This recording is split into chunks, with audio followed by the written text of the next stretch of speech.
Episode 8 is about education economics. What does economics have to do with education? What are the proposed funding options for third level education? And how influential is location on third level accessibility? Dr. Darragh Flannery of the University of Limerick has the answers.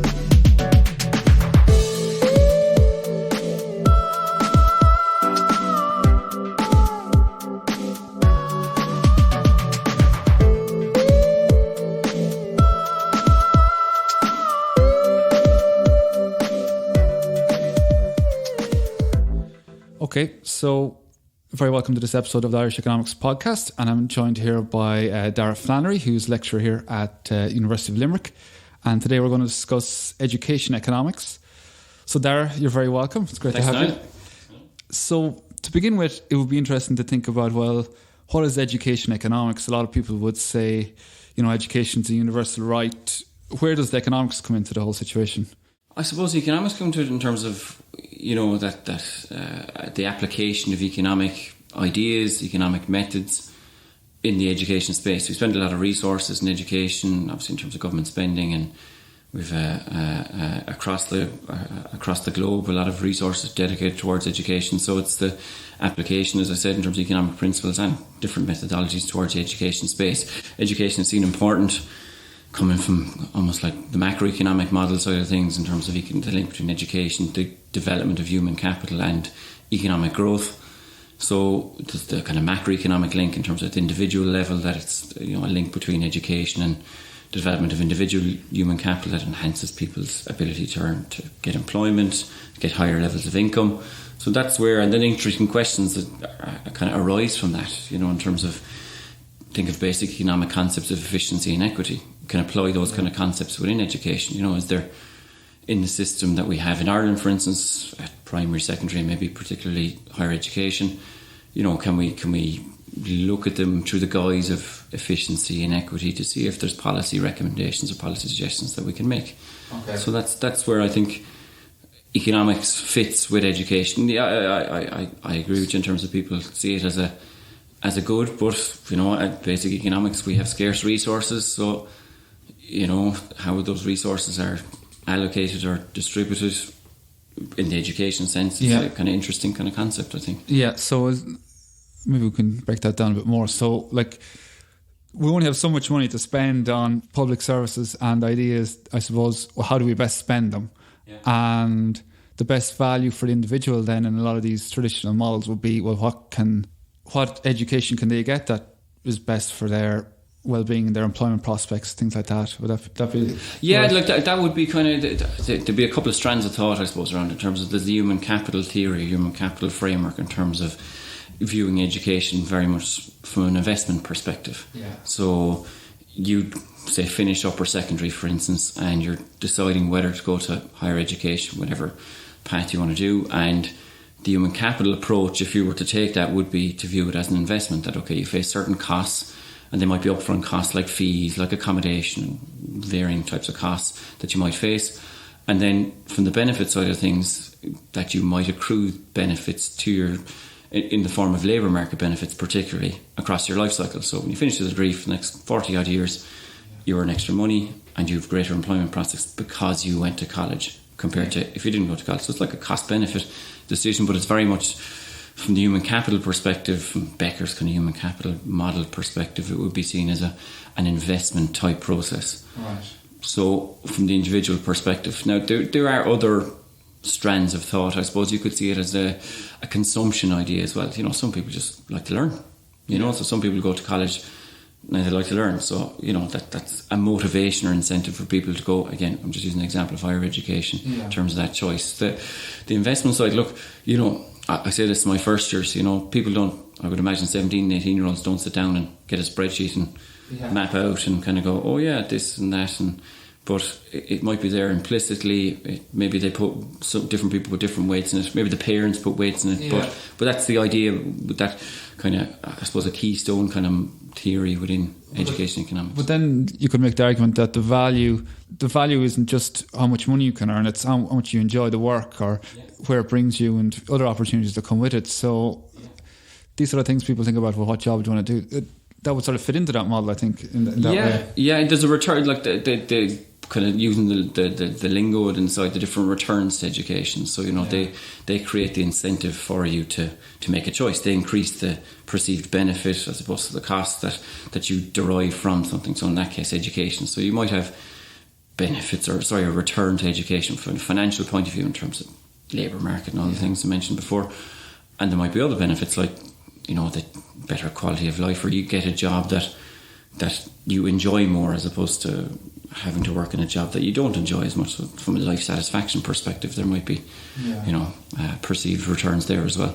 And so how would that influence policy then in that context? Should policy be directed towards promoting ones that have a greater likelihood of economic returns or non-economic returns, or it's a tough decision, I suppose. It is where policy kind of fits in, I suppose, is a couple of things. We could bring in other kind of economic concepts, for instance, market failure. Right. So if you just left the market up to itself, again, if we stick with higher education, because that's really where choices are made, because previous to that in your lifetime, a lot of it's compulsory education, so it's not, the choice isn't really yours as such. Yeah. If we stick with, say, the choice to go to higher education, from a government perspective, so economic concept of market failure, if you just left the private market up to itself, so in terms of higher education, the fees would be set by the private market, demand, the interaction of supply and demand would set the quantity of enrolments essentially, and the price. Now, what that might do, and some people might think that's great, because, free market principles, some people might have that persuasion, but even from an efficiency perspective, that may not make sense because you can get market failure. So, for instance, if you get someone who's really, really clever and they get the highest achievement possible in upper secondary, but they can't go to college because of financial reasons, for instance, so that the household doesn't have enough money to send them. Yeah. That person, if they had gone to college, speaking hypothetically, they might have become a brain surgeon, and they might have, and in that case, you'd have massive social returns. They'd benefit, that person would benefit, but obviously you'd have massive social returns. So it's not efficient that person, you kind of question begs, are you making the best use of your resources, your people as such as a country, if you let that happen? And you're not, from an economic, from regardless even of the equity perspective, if you even think that's not fair, and it probably isn't fair, but even from an efficiency perspective, it doesn't make sense. So what do? It provides justification for government intervention, like any market failure, as economics would suggest. It fills the gap between what the private market would provide and what's best for society. Exactly. And there's different ways you can go about that might be better or worse. In this country, we have grants, so maintenance grants, where people below a certain income threshold, they don't pay fees and they might get a maintenance grant. Now, the nuances around the policy obviously are a different debate, but at a very broad level, that's the market failure, and that provides the government intervention. And this, another side then obviously is the equity side. So if you care about equity, by that same example, is it fair that person can't go to college when their next door neighbour who maybe didn't achieve as well in their upper secondary exam, but they can go to college because they have the resources. Exactly, they have the resources. So if you care about fairness, what do you do in that case? You take money from some people and you give it to that person so they can go to college. So that's part of where the economics fits and I suppose provides the rationale for government intervention and government policy. Yeah. So another thing after inspiring me there, and we can edit this out if I'm putting you on the spot, is this brings up issues like streaming in secondary schools and these sort of things, and there's a huge social trade-off there. But is there an economic literature behind these sort of decisions in terms of the secondary level? In terms of the literature, I'm not overly familiar in terms of the literature, in terms of streaming and those kind of things, in terms of upper secondary performance. What I suppose maybe that might be of interest is to have done some research recently with Kevin Denny in UCD and John Cullen in UIG in terms of kind of socioeconomic impact on upper secondary performance. Right, okay. Because we don't have good school level characteristics in there, like for instance streaming or things like that. But what we do have is information on their CEO points essentially, so their performance in upper secondary and socioeconomic background and whether they went to a day school. So some school level stuff, but there isn't the kind of granular level detail and that kind of side of things. But you do see a socioeconomic gradient in Leaving Cert performance in terms of the school characteristics. I think from a slightly, I wouldn't say a great depth of knowledge in terms of that literature, in terms of upper secondary, you can get big deviations, in terms of performance, even from primary school people who have the same level of ability. Things go very different in secondary. A lot happens in secondary level of education to either exacerbate or perpetuate differences, and even across gender, for instance, that you get girls performing better than boys at secondary for whatever reasons. So your socioeconomic analysis, were you able to pick out different traits that were associated with performing better in school? Yeah, in terms of socioeconomics, so it was an overall measure in terms of the performance at secondary level, and particularly actually distributional performance, to see what helps people at the lower end as opposed to the upper end in terms of distribution. And I suppose what we found is that, people at the lower end of the distribution, socioeconomics, there isn't much variation. Resources dedicated towards helping people at the lower end of the distribution, so kind of lower ability students and such, it's not really coming from the socioeconomics. There's something else going on in terms of their performance. Okay, so it's not to do with the family background, these sort of effects, they're not driving the performance in school, there's something else that the data isn't really picking up? At that point of the distribution, where it fits, I suppose, then, where the link, where it was motivated, in fact, actually was that when you include, for instance, you look at the choice to go to higher education or not, in, say, the Irish kind of context. And when you control for certain factors like CEO points, it almost mitigates the socioeconomic factors. Because, we have this, if you look at the raw data, you'll see, people from lower socioeconomic backgrounds are disproportionately not going to higher education. So, you have a problem in terms of equity. But when you actually bring in and you control for CEO points, so their performance upper secondary, it mitigates a lot of that variation or that differences in participation in upper secondary.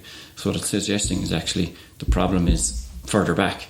It's not at the point, or a large part of it isn't at the point of upper secondary. So it's something's going on in secondary that those people in lower socioeconomic groups aren't getting into third level because of maybe something that's happening further back in their lifetime. So another question then is, when we're talking about investment in education, and we want to, from a public perspective, from like the government wants to get the best bang for their buck, basically. And should they be directing money? Should it be focusing on education that's good for industrial development? Should they be conscious of the fact that educated people, like there's this whole concept of brain drain, that they might leave Ireland and therefore they're not getting the return on their investment? How are these things that the government has to navigate? Yeah, be cognizant of. So I mentioned earlier in terms of, say, the private returns and the government intervention with market failures and things, but there's obviously the social return side of things as well. So in terms of, again, say, going back to government motivation or government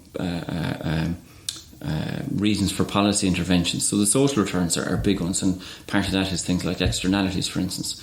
So if I go to college and it makes me more productive, for instance, and makes me earn more, so I accrue benefits from that, but society might accrue benefits from that as well, because, for instance, I pay higher taxes because I earn more. So those resources can be used for different parts of society, whatever way the government decides. As well as that, as you mentioned, in terms of investment, so particularly for a country like Ireland, as trying to attract foreign direct investment, that forms a big part of our economic model as such. Having an educated workforce is it benefits society, having dedicating resources, shall I say, towards having an educated society accrues benefits in other ways. So maybe it's through corporation tax receipts or subsidiary employment or things like that there are these returns. The other returns that, in terms of that, have been looked at is lower crime levels, higher health levels. That there are these other impacts that society accrues because you have a population that's more educated. So in terms of the debate around, they're the things that I suppose if someone say, okay, why does government invest or should invest in education, they're the economic reasons or rationales that you would point towards. The difficulty, and this is the question that comes up, and it's relevant in terms of the funding debate for higher education and things, is how do you measure?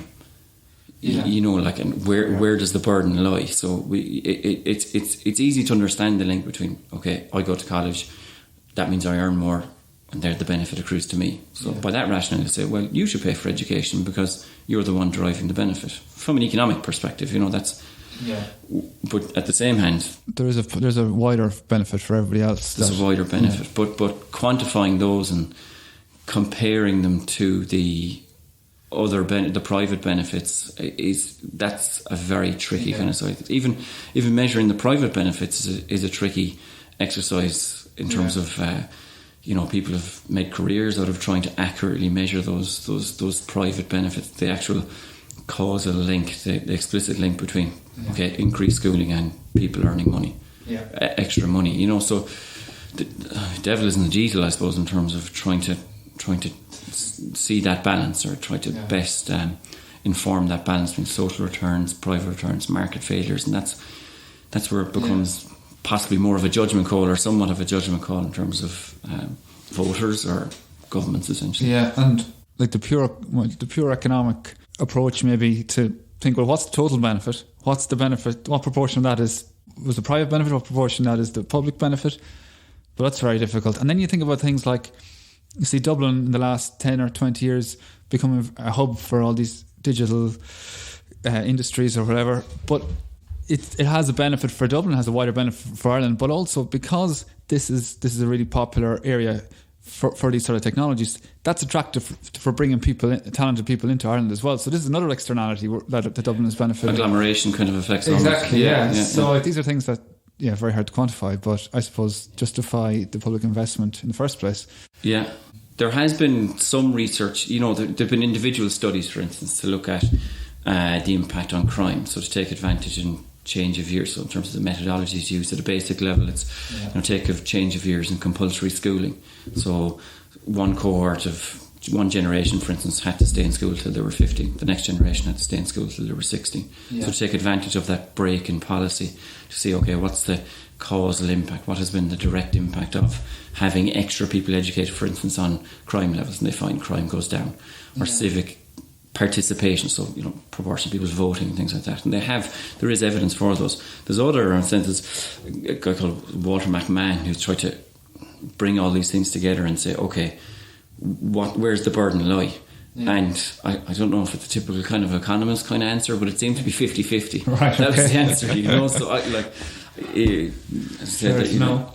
it is.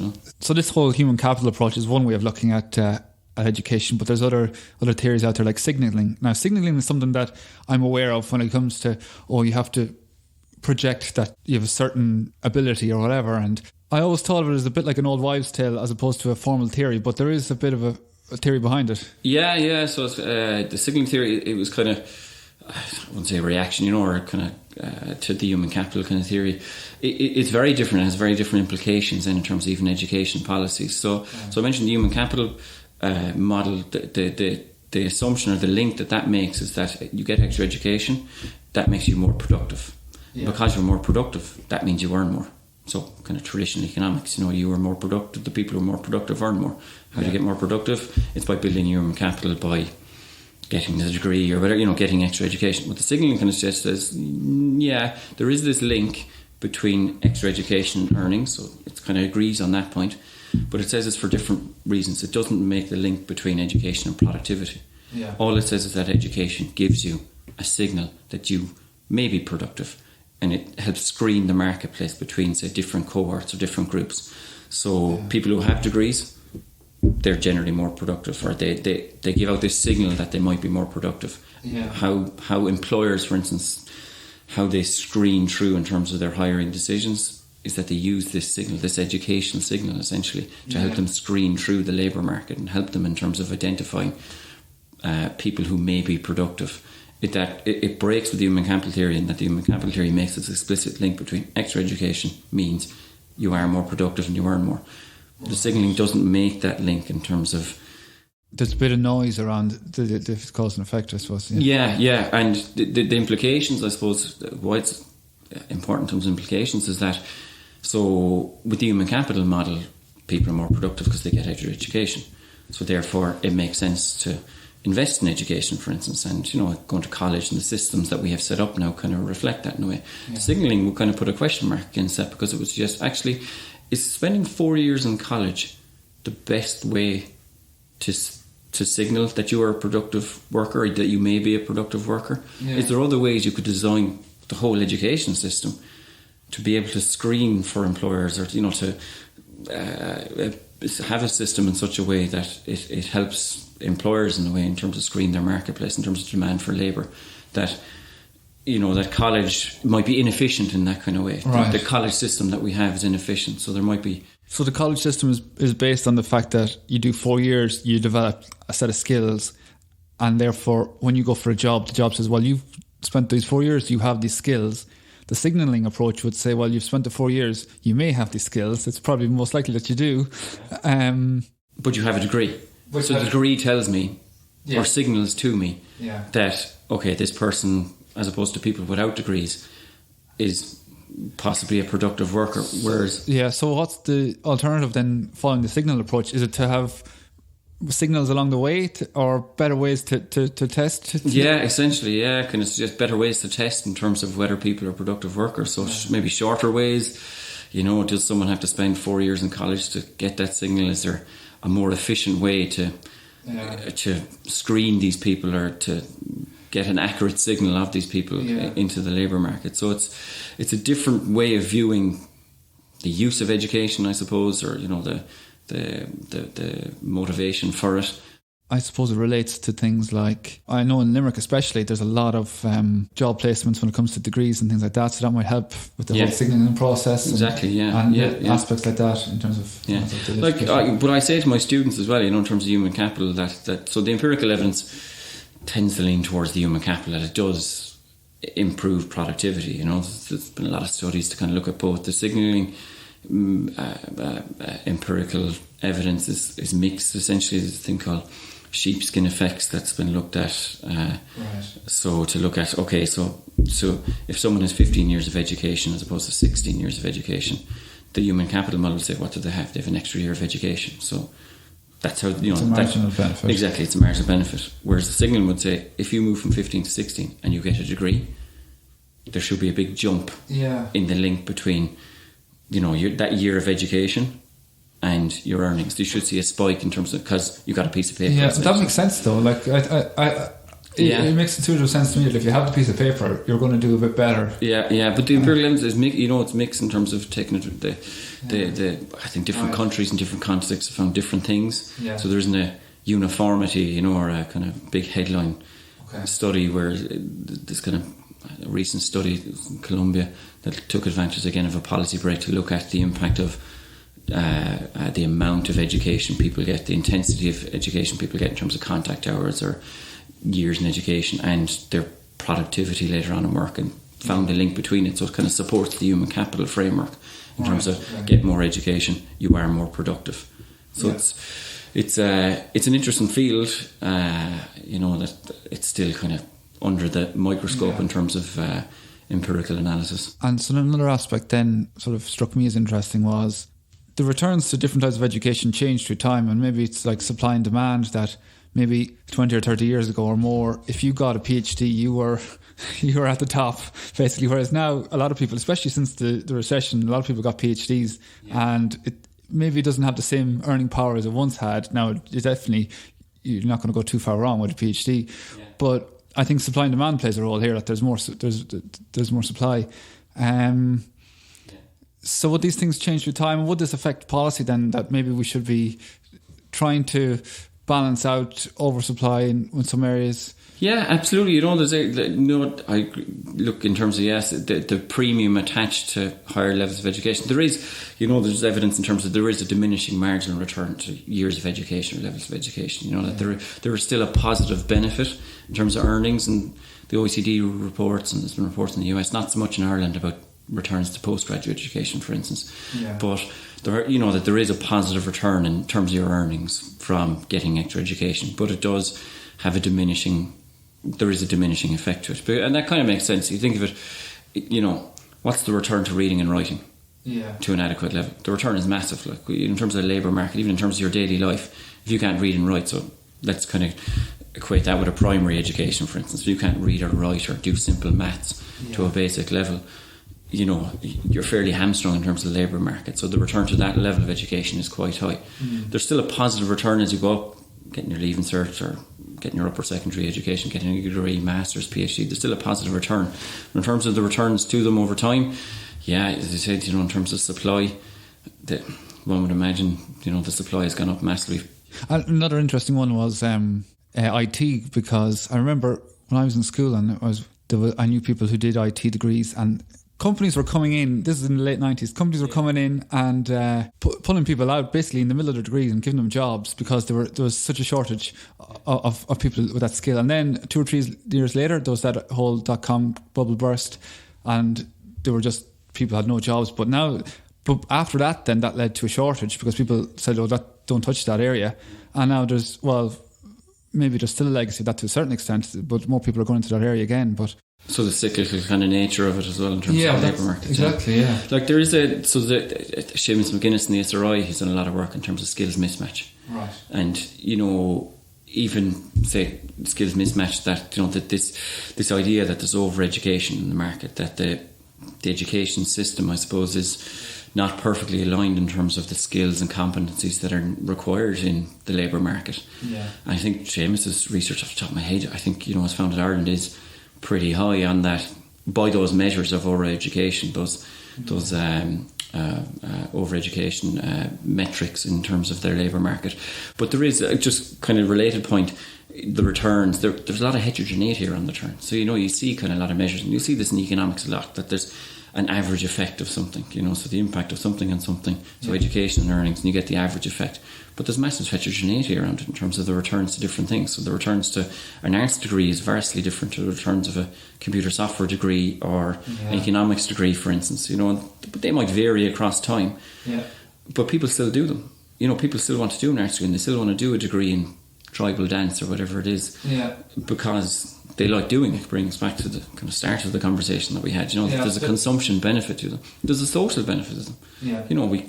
There's, as a society, do we want everyone to have a computer software degree because that's what that's the way the labour market is set up? My personal opinion, no. That there's a social benefit to be derived from people doing other types of things. You might see the finance manager of university mightn't be happy about it because they're paying the same fee as someone else, or the taxpayer mightn't be too happy because they're subsidising that person to the same degree as a nursing degree or a medical degree or whatever it is, someone who might earn a lot and pay a lot to the taxpayer, but there's a social benefit to be derived, Well, there is an economic argument in a different way, because if you're subsidising an accountant, well, it's a low risk subsidy because they're going to get a good job and they're going to contribute back and whatever. If you're subsidising somebody maybe in arts or whatever and who's going on to work in literature, there's a low probability somebody's going to have a huge impact, and that's going to have a huge social benefit then as well. So there is that, as well as the social impact that everybody benefits personally. There is the few who do really, really well that benefits, that the feedback comes back in terms of the value to the economy and to the rest of the welfare of everybody else. But that's the difficulty, I think, in terms of how you measure those returns, or how you, as a society, show preference towards those returns. That's where there's a tricky area, in terms of, because that relates obviously to financing then, so if you don't care about that stuff, you put a lot of the burden on the private individual in terms of your financing. Whereas if you do care about that stuff, you want more of a mixture in terms of your burden. So maybe we could move on then to some of your work in terms of the Irish context. And I know you've done work on funding Irish education. Maybe you could just tell us a bit about that. Yeah, so it mainly higher education. So I suppose at the moment, the sector, I suppose the higher education sector, it's gone through a lot of flux in the last few years in terms of government funding has decreased significantly, whereas student demand essentially has gone up. So what that manifests itself in is a significantly decreased expenditure per student, for instance, at third level education. Yeah. So I suppose this is obviously viewed as a problem, that you have this increase in demand coming from demographics and different things, and you have falling resources.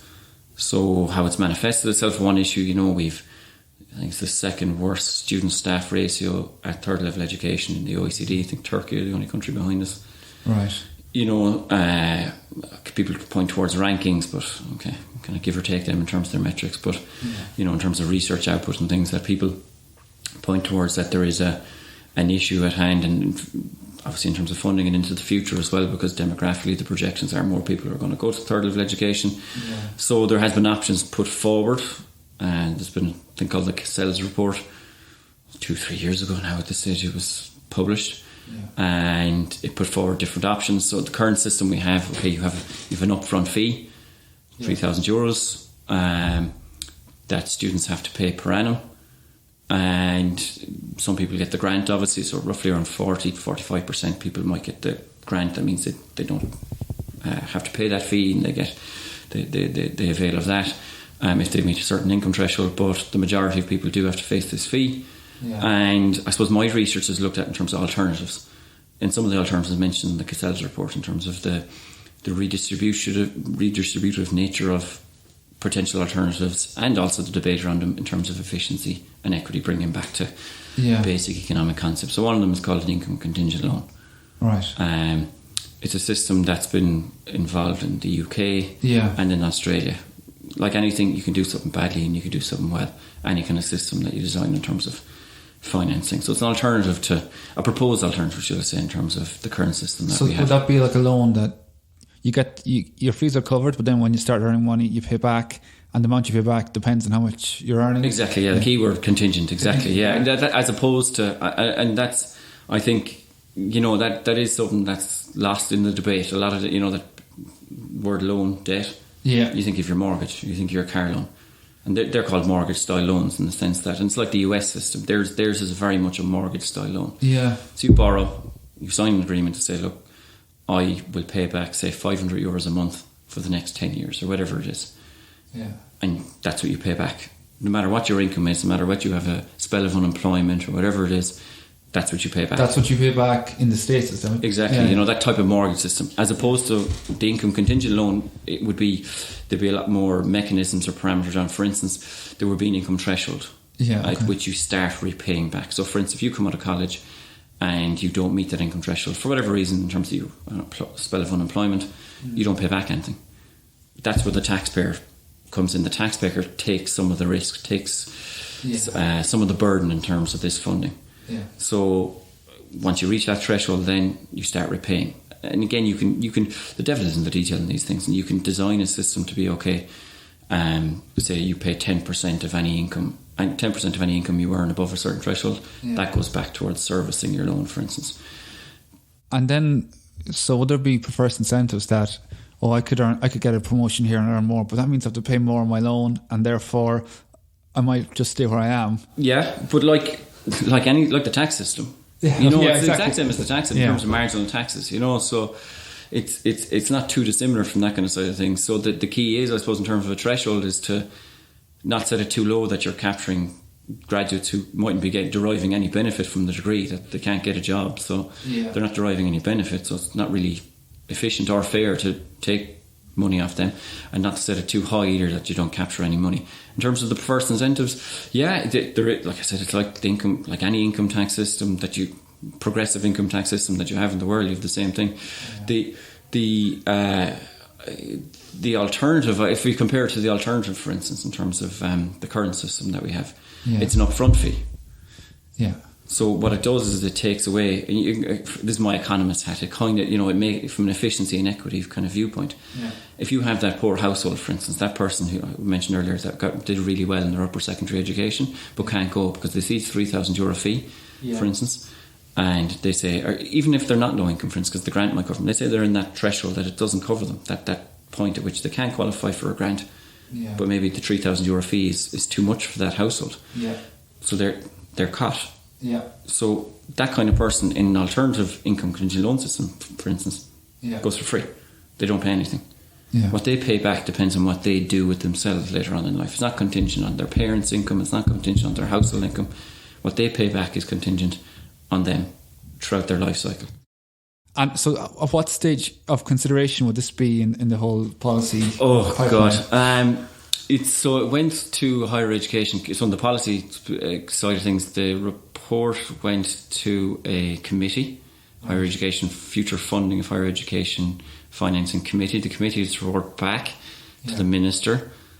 They didn't really make a recommendation in terms of what option from the Cassell's report to follow through with. Yeah. Instead, it's now with the European Commission to do an economic analysis of the different systems proposed. So the other systems proposed was the status quo, in terms of a bit of government funding, and the student, what they call the contribution charge, for a very nice name, as opposed to a fee, or else get rid of that, increase government funding. And then the third option was to continue government funding, but bring in this, what you call it, income contingent loan system. So currently it's with the Commission essentially to do an economic analysis.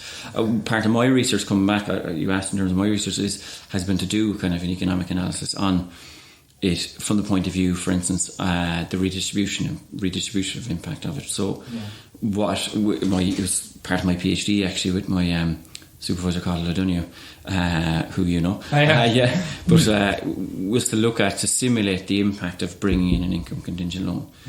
So to try and simulate earnings into the future for graduates, and then impose this kind of loan system on them and see, okay, what happens in terms of repayment rates, how long does it take them to repay back, what proportion of graduates repay back, and you have to make certain assumptions, around what earnings will grow at per year, and you're going to make conservative assumptions, and we found it was roughly around 75% of graduates would repay their loan in full. From a certain system, so we said €10,000 in debt. The start rate, the income threshold I mentioned before, was around the average industrial wage. That's when it kicks in, the repayment. You can play around with those parameters, and you can. Aidan Darragh in Maynooth has done similar research and found a similar result, which is, I suppose, somewhat reassuring, with a different data set. So you focus on the distribution, and the fact that it's more progressive, that it helps people in lower income groups a bit more. Lower earning graduates. So the lower earning graduates, for instance, not dependent on what their household looks like, what they're born into. Essentially, it's how they post college. So lower earning graduates repay less. That's a function of the system. Higher earning graduates pay back more. They'll pay back their loan in full, for instance, whereas lower earning graduates won't. As I said, the debate around it is. It's heated, obviously, because it's a very important topic. A lot of information gets skewed, I think, in terms of the debate.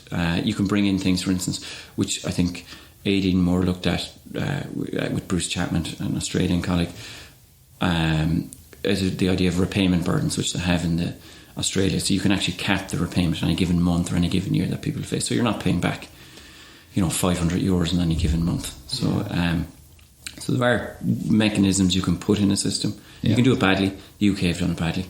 And that's the one that's point. If you want to look for a bad income contingent loan system. And why is it bad in the UK? Because they've done things like they have gotten rid of their maintenance grant system, and they included the grant as a loan now.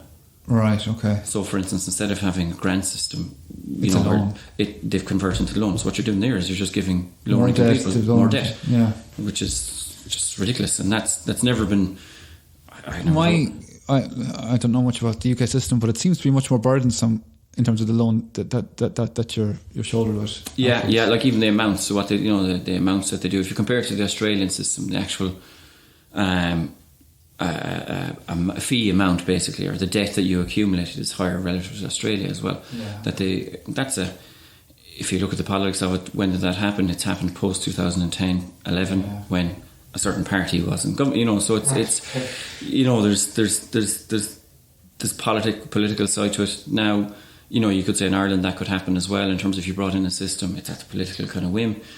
There are mechanisms you can do, you can link it to inflation, you can possibly legislate even for different things in terms of, this is the fee, it can increase with inflation any given year. That's the you can set certain parameters around it that potentially take the more political side out of it, given where we are now in terms of the current system. Great, if the government came around tomorrow and said, look, the Cassell's report recommended, I think it was 300 million more per annum to meet demographic needs, essentially to keep student staff ratios essentially at current or at international norm levels as such. And if they came around yesterday and said we're going to do it, that'd be great. But are they going to do the political reality of it? We're not really to get over. So one other question then is, so you've done other work on accessibility to college and in terms of a spatial context and different people from different locations and their accessibility to higher level education. Yeah, maybe you could say a bit on that. Yeah, absolutely. So this is a bit of research with mainly done with John Cullen in the UIG and Sharon Walsh in the UIG.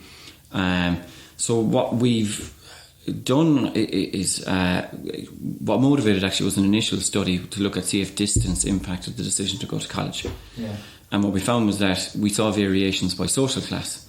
So distance mattered, but it mattered for people from lower income groups. Yeah. Which kind of makes sense that it provides a bigger disincentive for people to go to college if they're further away from college. But the impact is bigger on lower income people because the higher costs, obviously accommodation, those kind of things are a greater impediment to those people. Mm-hmm. So then that kind of led in terms of a different studies in terms of, okay, what is accessibility like in Ireland? You know, and if you look at it, so we did John kind of does the spatial analysis side of things, to look at, okay, what does accessibility look like? From a country perspective, overall, it looks good. It doesn't look too bad. So we have maps that we've produced to look at the overall higher education system. What I mean by that is universities and institutes of technology. Yeah. So we're kind of well covered. However, the point of view we kind of looked in is, all right, yeah, but you know, if you want equal opportunity for people on the Republic of Ireland, so you and I, no matter where we live, that we have equal opportunity from a spatial perspective. Mm-hmm. Then we thought, what about universities? Because there's obviously big differences what you can study in a university versus an IoT. You can't do medicine, for instance, in an IoT. Sure, yeah. And what we found there was massive variation. So there is very poor accessibility to university education or to get to a university in the southwest of Ireland and the northwest of Ireland. So basically kind of Mayo. The extremities, The extremities. But even what we've done a couple of different approaches then is looked at even, you can weight it by population, for instance, young people. Yeah. So because part of the counter argument there would be, well, not many people live in Mayo, so so it doesn't really matter that you're not accessible to university because there's not many people. But even when you weight it by things like young people, the population of young people, there's still areas of the country that are poorly accessible. So how did you measure accessibility then? Yeah, so accessibility, you can measure it in a couple of different ways. You can do it just by distance. Okay. So you can do just, the distance from different parts of the country to HEIs essentially. So if we stick with the universities, so obviously it's kind of fairly obvious then that the southwest is, so West Kerry is poorly, it has a low accessibility measure because it's far away from UL and it's far away from UCC. Yeah. That's a very kind of simple metric. There's other metrics you can use in terms of, you can use this thing called a system-wide accessibility measure, where it's getting someone's distance to every single university in this case from where they're from, or from that area, should I say, from the kind of area in the country. Then you do that for every area, every electoral district in the area essentially, and then you can create the best way to look at it then is visually, that you have a map that you can see, okay, this place is very poorly, has poor accessibility to universities, not just to its nearest university, but to all universities, because it's far away from everything essentially. So for I suppose an example of that, how that might play in terms of policy, for instance, in terms of link, there's been a big move towards technical universities. And a big move, for instance, in the southeast to change in terms of Waterford IT to a technical university. Right. But what we found was actually the southeast isn't as badly, doesn't have an extremely low accessibility metric, because it's compared to other parts of the country, like the northwest and like the southwest, because it's closer to places like UCC and it's closer to places like UCD, Maynooth. Yeah. So it kind of plays into policy that way as well. But there's also the aspect of household resources of, it might be a long way to go for college. Yeah. But if you can afford to live outside of the home. Yeah, absolutely. Well, then it's more accessible, I suppose. So part of our research, I suppose, in terms of the accessibility measure, just gives a picture of accessibility. Yeah. That's the broad picture in terms of accessibility. The other research, I suppose, breaking into the micro detail of it in terms of, okay, who does distance matter for? Yeah, exactly. And it matters for the lower income households. Yeah. So it's in terms of the spatial point of view, and were you able to take that into account that I imagine rural areas tend to have lower incomes, so and these are the areas that are less accessible. So there's probably it's a difficult compound effect. It's a difficult one to see, to be honest, because of data in a way. Like in terms of data, in terms of progression, actually tracking people from upper secondary to third level. Yeah. So, for instance, the data we had to use was the 2007 school leavers data. Right. Okay. That's the latest data. Now, the GUI, the Growing Up in Ireland survey, might change that, but it's only up to when 70. It comes to that stage. Exactly, when it comes to that stage. But that's part of the problem. So in terms of our research to look at the progression or the impact of distance on going, it was relatively old data, so a lot has happened obviously in terms of fees, since 2007, that's just before the crash. Like John has done some separate research at a school level to look at flows, because you can get information at a school level, look at a couple of different characteristics in terms of school level and see flows at that level. But at the individual level, where things like household income, the kind of micro level detail comes into play, it's a far trickier proposition because, as I said, data constraints, so that's part of the reason we went to look at that broad picture of accessibility. The next bit of research that we did do, actually, was part of Sharon's PhD, was to create her own data. So Sharon, by her poor old Toyota, travelling around the country to get a sample of secondary school students to see. It was motivated by this idea of, does distance matter? But then how it kind of evolved or snowballed was, okay, would people trade off distance for other characteristics of, would they be willing to travel to a higher education institute if it was a really good one, for instance, or if it had a good course reputation, or if it had a work placement available. So were there certain characteristics of HEIs, of higher education institutes, that they'd be willing to trade off? So Sharon's done that as part of her research to see. We found is, in terms of attributes that are important, distance matters, so people care about distance. But what people really, really care about is the course reputation. But the reputation, what I mean by reputation is the impact on you getting skills and knowledge that help you in the labour market. And it was a sample of upper secondary students. That's really interesting. And I wonder, does that perception change with the person's background? Because, for example, for me, I didn't know much about different reputations of different colleges when I was in secondary school, whereas maybe that's changed and maybe people are a bit more savvy now. They're mixed. Anecdotal now, I think students are getting a bit more informed, I think, for whatever reason. Maybe it's through career guidance or better career guidance, I don't know. But I will compare it from just standing at a stand in open days. I seem to be getting more, a lot of good questions. Better questions about, specifics about the course and things like that. So maybe they're more motivated. But in terms of it didn't come out in your research, though. Obviously, there was heterogeneity, not that specifically, but there was heterogeneity around. So we collected information around their socioeconomic background and other kind of things as well. It was what's known as the discrete choice experiment, was the approach taken, which is using environmental economics and health economics a lot, but this was kind of an application education economics. There was heterogeneity found in terms of lower income backgrounds people from lower income backgrounds, should I say, prefer certain attributes, and there was heterogeneity around them. But the headline kind of news, I would say, from the research was that there was a consistent message that course reputation mattered, even from lower socioeconomic groups. To varying degrees, So, but it was course reputation that mattered from a student population. That was and a work placement.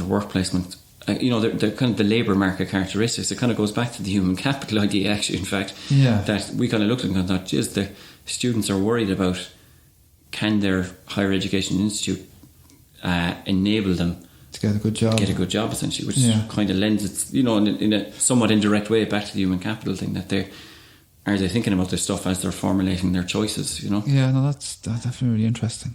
And so leading on to that then is a lot of the issues that are arising now, it's only going to exacerbate the problem that accommodation is a lot more expensive. I remember when I was doing my undergrad in Galway, it was like €300 a month for a room, and I'm sure it's double that now. And Dublin is crazy. So that really makes it more difficult for people who need, first of all, people who need accommodation, and secondly, people who are low socioeconomic groups who also need accommodation. You're going to cut, what that'll do, it'll cut off options for people and choice sets, to use the economic parlance, or it'll cut off choices that parents will have to say to people, look, you're going to UL, John or Mary, because I don't care if you want to do undergraduate medicine, it's not available, but we can't afford it. So part of that is, okay, there's no one solution to most of these things, you know. Yeah. But, you know, the thing that would strike me in terms of would be the grant. You know, so when's the last time the grant increased in terms of the actual amount that's given towards, and how is it relative to rent in Dublin, for instance? Yeah. You know, so it's so you could pay, for instance, I would imagine, you know, you might, in terms of your accommodation costs for 1 year of undergraduate education, if you're going to UCD or Trinity or wherever it is in Dublin, DCU or TU Dublin, you know, you could pay $7,000 maybe over the course of the academic year, maybe. Yeah. You know, the grant isn't going to come near covering that, you know. Yeah, absolutely. And so that comes back to the funding kind of side of things. If you know, if the pot isn't big enough from the government side of things, you know, there's something have to change. The government increases the pot, or you change the system in some kind of way that pot can get bigger. To think about it from the economist perspective, the problem here is that the cost is so great that people's choices are being limited, or potentially might be limited. So we need to try and change the gap from what people would do given their constraints versus what they would do if they were unconstrained, and try and allow the good people to go to places that will serve them best, basically, and not have these constraints being imposed on them. It's market failure again. You know, that you get people making kind of suboptimal choices because of credit constraints. You know, so accommodation costs, for instance. Yeah, exactly. So it's and that lends itself towards a government. You know, what's the next step? So government intervention. Yeah. Now we have government intervention in the form of grant, but it doesn't fit purpose. Yes, it's always market failure. Okay, Darragh, thanks very much. I think we're sort of covered pretty much everything. Yeah. Thanks a million. It was really interesting, and appreciate your time. Thanks, Niall. Thanks a million. Thanks to everybody for all the messages of support over the last while. This has been a labour of love so far, so they really have meant a lot. Please keep the messages coming and let me know what you like, what you don't like, or any suggestions for future episodes. A tweet or Instagram message to @IrishEconPod is really appreciated. Remember to keep spreading the word. A community is growing around the podcast now, which is really great, and we really want to keep the conversation going as much as possible. So tell your friends, family members, colleagues, anyone you think might be interested. If doing so online is easier, remember to tag us @IrishEconPod on social media, and we'll help spread the word further again. So thanks everybody, and all the best.